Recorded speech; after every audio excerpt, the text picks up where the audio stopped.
প্রেম করছেন সে আভাস ছিলই। এরপর গত 15 ডিসেম্বর সাতপাকে বাঁধা পড়েন সৌরভ দাস ও দর্শনা বণিক। এরপর থেকে সুখেই দিন কাটছে সৌরভ দর্শনার। কিন্তু হঠাৎ স্ত্রীর সম্পর্কে একই বললেন সৌরভ দাস। আর কেন ইবা বললেন?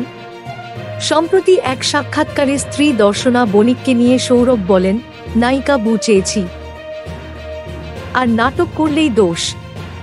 সারাক্ষণ নেচে কুদে বেড়ায়, আয়না দেখলেই নাচে। না, সৌরভ কথাগুলি বিন্দুমাত্র বুয়ের উপর রেগে গিয়ে বলেননি, বরং স্ত্রীকে নিয়ে কথা বলার সময় তৃপ্তি ফুটে উঠছিল সৌরভের চোখে মুখে। সৌরভের কথা যে বিন্দুমাত্র ভুল নয় তা মেনে নিয়েছেন নেট নাগরিকরা। দর্শনা বণিকের ইনস্টাগ্রামের পাতায় চোখ রাখলেই দেখা যাবে তাঁর নানান ভিডিও। কিছুদিন আগেই সাদা লেহেঙ্গা পরে গজগামিনী স্টাইলে হেঁটে ভিডিও পোস্ট করেছিলেন দর্শনা, যা দেখে নেট নাগরিকদের কেউ কেউ লেখেন, এভাবে হাঁটলে সৌরভেরও মাথা খারাপ হয়ে যাবে।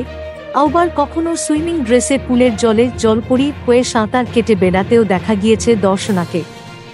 কিংবা আবার আয়নার সামনে দাঁড়িয়ে কত্থক নৃত্য অনুশীলনের ভিডিও পোস্ট করেন সৌরভ ঘরোয়া। Thank you so much for watching. Subscribe our channel and press the bell icon for more updates.